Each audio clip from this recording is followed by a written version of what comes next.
Hello दोस्तों, मैं बिरजू कुमार आप सभी लोगों को आपके अपने YouTube channel MLTP study point में स्वागत करता हूं। दोस्तों, आज की वीडियो हम आज के मैथमेटिक्स का सॉल्यूशन देखेंगे। पहला क्वेश्चन आपका, एक पंसारी द्वारा बेचे गए गेहूं की 10% निम्न दर्जे का है।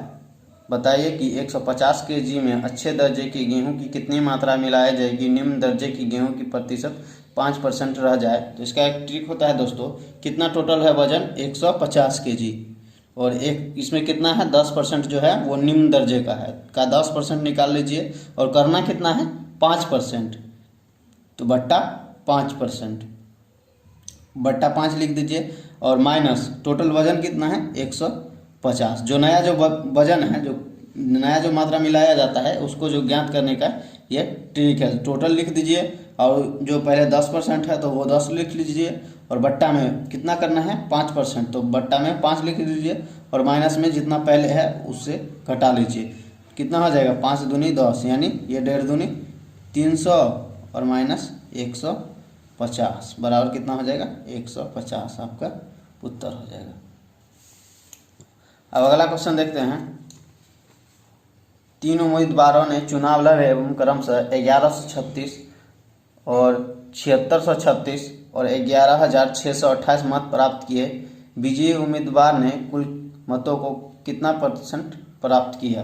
तो देखिए टोटल जो मत होगा वो 1136 और ये 7636 और ये कितना है 11,628। तो तीनों को जोड़ दीजिए, 6 6 12 8 20 के 0, 3 3 6 2 8 2 10, 6 6 12 1 13 1 हासिल में था 14 और 7 1 8 1 9 10 1 2, कितना हुआ 20,000। टोटल जो मत था 20,400 हुआ और विजयी जो उम्मीदवार होगा वो सबसे ज़्यादा मत प्राप्त करेगा। तो का X% बराबर कितना 11,628, क्योंकि सबसे ज़्यादा जो प्राप्त करेगा वो विजयी उम्मीदवार ही प्राप्त करेगा सबसे ज़्यादा। तो 11,628, तो इसको ये 2 से 2 काटिए और इसको काटिएगा तो ये 57 से कट जाएगा। X बराबर आपका आ गया 57%, यानी जो विजयी उम्मीदवार होगा वो 57% प्राप्त करेगा। ऑप्शन ए आपका सही हो गया। अगला क्वेश्चन हम देखते हैं। अगला क्वेश्चन देखिए, 200 रुपये की धनराशि को 1 साल के लिए एक योजना में निवेश किया गया जिसमें प्रत्येक 10% वार्षिक ब्याज की दर पेशकश की गई थी। बाद में चक्रवृद्धि ब्याज पे 200 रुपये के अन्य धनराशि को 10% वार्षिक दर पर एक योजना में 1 साल के लिए निवेश किया गया, परंतु ब्याज में अर्धवार्षिक चक्रवृद्धि की गई। दूसरी योजना के तहत ब्याज कितना अधिक मिलेगा। तो देखिए दोस्तों, पहला जो है पहला 200 रुपये वो लगाया 1 साल के लिए और कितना 10% दर है, तो मूलधन गुने दर गुने समय बट्टा 100 होता है साधारण ब्याज बराबर। तो ये साधारण ब्याज आप निकाल लीजिए तो आ गया आपका 20 रुपया। अब क्या कह रहा है 2 वर्ष 200 रुपये फिर से लगाया और 10% की चक्र ब्याज वार्षिक ब्याज दर पर, लेकिन चक्रवृद्धि ब्याज में। तो 200 लिख लीजिए और चक्रवृद्धि ब्याज होता है P/1 प्लस R और R रेट हो गया, लेकिन कह रहा है क्या अर्धवार्षिक दर। देखिए कह रहा है ना अर्धवार्षिक चक्रवृद्धि पर किया गया है, तो अर्धवार्षिक जब भी कहेगा तो ब्याज कितना दर कितना हो जाएगा, दर जो हो जाएगा आपका आधा यानी 5% और समय कितना हो जाएगा 2 गुना। 1 वर्ष कह रहा है तो 2 गुना हो जाएगा, तो ये समय हो गया आपका 2।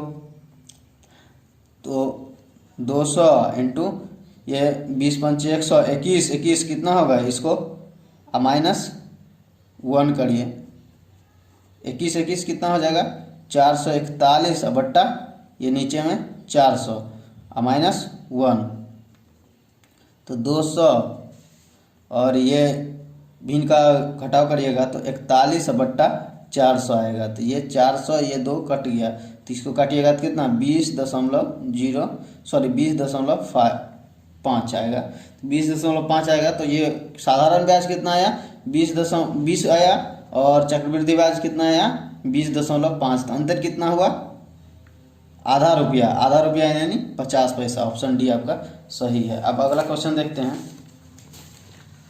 अगला क्वेश्चन क्या कह रहा है, x + y = 3, xy = 2, तो x³ - y³ बराबर वाट। तो देखिए दोस्तों, इसको मतलब यहाँ पर मान रख के भी बना सकते हैं, जैसे x का मान 2 रख दीजिए और y का मान 1 रख लीजिए, तो ये समीकरण आपका सही हो गया, 3 आ गया। और यहाँ पर 2 रखिएगा और यहाँ पर 1 रखिएगा तो ये भी आपका सही आ गया। तो अब यहाँ पर x का मान 2 रख दीजिए और y का मान 1 रख, तो ये 2 का क्यूब करिएगा तो 8 माइनस 1 कितना हो जाएगा 7। ऑप्शन बी आपका सही हो जाएगा। लेकिन इसका ये तरीका से भी देख लेते हैं। ये तो हो गया जो आपका ऑप्शंस आ जा रहा है, तो आप इसमें मान धर के पुट करके दोनों समीकरण को बराबर करके ये मान निकाल सकते हैं। लेकिन तरीका से कैसे बनाएगा ये भी देख लीजिए। तो x प्लस वाई बराबर कितना दिया हुआ है 3 और एक्स वाई बराबर कितना है 2। तो y बराबर यहाँ से क्या निकल सकता है 3 माइनस एक्स। तो x के x हो गया और y की जगह पर रखिए 3 माइनस एक्स बराबर कितना हो जाएगा 2। तो 3x माइनस एक्स स्क्वायर बराबर 2। तो इसको x माइनस एक्स स्क्वायर और प्लस 3x और ये प्लस में इधर होगा तो इधर -2 बराबर 0। माइनस इधर से कॉमन ले लीजिए, तो माइनस कॉमन ले लीजिएगा तो x square minus 3x plus 2 बराबर 0। तो अब देखिए इसका गुणनखंड तोड़िए, एक्स स्क्वायर माइनस देखिए 3x को किस रूप में तोड़े कि गुना करने पर 2 हो जाए और जोड़ने पर 3x आ जाए। तो 2x माइनस एक्स, तो 2 1 को गुना -2 और -1 को गुना करिएगा तो +2 आ जाएगा और ये आ जाएगा आपका जोड़ने पर 3x बराबर 0। तो x कॉमन ले लीजिए तो x माइनस 2 और इधर से क्या -1 कॉमन ले लीजिए तो x माइनस 2 बराबर आपका 0 आ गया। तो x बराबर आपका आ गया x into -1 sorry x minus 1 into x minus 2 बराबर x का मान आपका 2 आया है 1 और 2। x का मान 2 1 और 2 आया है, तो x का मान 2 लीजिए। x का मान अगर यहाँ पर 2 रखिए तो y बराबर कितना आ जाएगा, y बराबर आपका 1 आ जाएगा। तो इसी तरह x का मान यहाँ पर 2 लिख लीजिए तो 2 8 आ जाएगा और y का मान 1 लीजिएगा तो -1 बराबर 7। अगर अगला क्वेश्चन देखिए, 100 से 1000 तक की संख्याओं में अंक 1 कितनी बार दाहिनी के स्थान पे आता है। तो इसको देखिए कैसे सॉल्व करते हैं। तो 100 से क्या कह रहा है 1000 तक, तो 100 और 2 पहले निकालते हैं। 100 और 200 के बीच जो कितना अंक है जो इकाई स्थान पे 1 आता है। तो देखिए पहला हो जाएगा 110। देखिए इसमें दाहिनी स्थान पर जो 1 आता है और दाहिनी स्थान पर 1 आता है। और फिर 111 112 113 114 115 और 116 117 118 119। देखिए 1 2 3 4 5 6 7 8 9 10 को ऐसा संख्या है जो 100 और 200 के बीच में इकाई अंक सॉरी दहाई अंक पर 1 आता है। तो इसी तरह 200 और 300 के बीच में भी 10 होगा, 300 और 400 के बीच में भी 10 होगा। तो कितना हो जाएगा 9 को होगा, क्योंकि 200 इसी तरह बढ़ेगा तो 9 आ जाएगा। तो 10 और इसी तरह से 9 को आएगा। देखिए 100 200 और 200 300 300 400 इसी तरह से 9 तक जाएगा। 900 और 1000 तो 10 गुने 9 90 आपका उत्तर हो जाएगा। अब अगला क्वेश्चन देखिए क्या कह रहा है। ए 3 वर्ष बड़ा है बी से मगर सी से 3 वर्ष छोटा है। देख लीजिए सी मान लीजिए आपका x, तो क्या कह रहा है ए 3 वर्ष बड़ा है बी से मगर सी से 3 वर्ष छोटा है। तो ए बराबर कितना हो जाएगा x माइनस 3 और बी कितना हो जाएगा बी ए से 3 वर्ष छोटा है। बी जो है क्या कह रहा है बी जो है ए जो है वो बी से 3 वर्ष बड़ा है। तो इसका क्या मतलब हुआ कि जो बी है वो ए से 3 वर्ष छोटा है। तो x -3 तो था ही ए और इसमें भी -a हो जाएगा -3 हो जाएगा क्योंकि b 3 वर्ष और छोटा है इससे। तो b बराबर हो गया x -6। अब क्या कह रहा है जबकि बी डी जुड़वा है, तो जब बी डी जुड़वा है तो बी का जो उम्र होगा वही डी का होगा, तो डी बराबर भी x -6 ही होगा। तो क्या कह रहा है तो सी कितने वर्ष बड़ा है डी से, तो सी x हो गया और डी कितना है x -6 यानी सी कितना 6 वर्ष इससे बड़ा होगा। ऑप्शन डी आपका सही हो जाएगा। क्या कह रहा है अगला क्वेश्चन, दी गई संख्या में किसका आरोही क्रम सही है। आरोही क्रम का मतलब जो होता है वो बढ़ते क्रम होता है, बढ़ते क्रम। तो देख लीजिए सभी संख्या को, सभी दो एक ही, तीनों जो संख्या है वही दोहरा रहा है, इसमें क्रम में उलट पलट हो रहा है।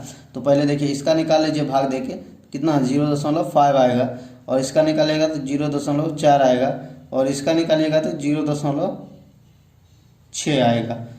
तो देखिए बढ़ते क्रम है तो सबसे पहले ये होना चाहिए, उसके बाद ये होना चाहिए, और इसके बाद ये होना चाहिए। तो ये किसके है, 2/5 के बराबर में है, 0.4 है, तो पहले 2/5 होना चाहिए। देखिए ऑप्शन सी आपका वेरीफाई कर रहा है। और उसके बाद क्या होना चाहिए, 0.5 होना चाहिए, तो 1/2 होना चाहिए।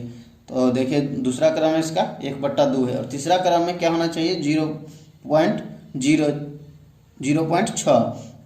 तो 0.6 के बदले 3/5 है, तो इसका होना चाहिए आपका ऑप्शन, ये क्रम सी होना चाहिए 3/5। तो ऑप्शन सी आपका सही हो जाएगा। अब अगला क्वेश्चन देखिए, किन्हीं 3 पदार्थों के आयतन का अनुपात 3:4:7 है तथा इन 3 पदार्थों के समान आयतन के भार का अनुपात 5:2:6 है। यदि उन तीनों को मिलाकर एक नया पदार्थ बनाया जाता है जिनका भार जो है 65 kg है, तो मिश्रण में दूसरे पदार्थ का भार क्या होगा। तो देखिए जो होता है इसमें क्या कह रहा है, दोनों को मतलब मिलाया जा रहा है। तो पहला का आयतन का अनुपात क्या है, 3, 4 और 7, और दूसरा क्या है 5, 2 और 6। तो दोनों मिलाया जा रहा है, तो इसको गुना कर लीजिए, 5×3 = 15, 4×2 = 8 और 6×7 = 42। तो कितना 15, 8, 23 और 42 कितना हो गया 65।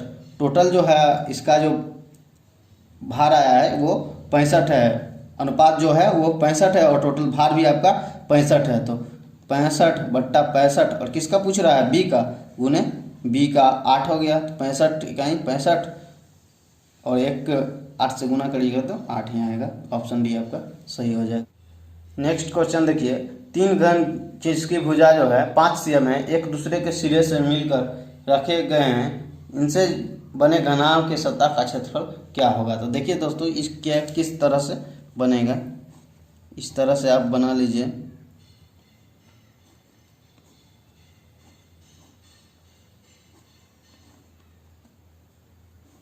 इस तरह से रहेगा, और ये 5-5 cm पर क्या कह रहा है, 3 जो है वो 5-5 cm से कटा हुआ है। तो 5-5 cm, ये हो गया 5, ये 5, 5 और 5। तो इसका b कितना हो गया, यानी चौड़ाई कितना हो गया 15, और लंबाई कितना है आपका 5। लंबाई जो है वो 5 है, और ऊंचाई कितना है आपका, ऊंचाई भी 5 है। तो घनाभ का क्या कह रहा है, सतह का क्षेत्रफल। तो सतह का क्षेत्रफल क्या होता है, 2 × LB + BH + HL। तो लंबाई कितना आपका है 2 × लंबाई हो गया 5, और गुने चौड़ाई कितना है 15, प्लस चौड़ाई कितना है 15, और ऊंचाई कितना है आपका 5। फिर ऊंचाई और लंबाई कितना है 5, और गुने 5 बराबर कितना हो गया 15×5 = 75, 2 × 15×5 = 75, प्लस फिर 75, 15×5 और 5 = 25, कितना हो जाएगा 2, 75, 25 150, और 175, 175 × 2 कितना हो जाएगा 350। क्या कह रहा है, क्षेत्रफल कह रहा है, क्षेत्रफल का मात्रा cm² होता है, तो स्क्वायर कर दीजिए, ये आपका ऑप्शन डी सही हो जाएगा।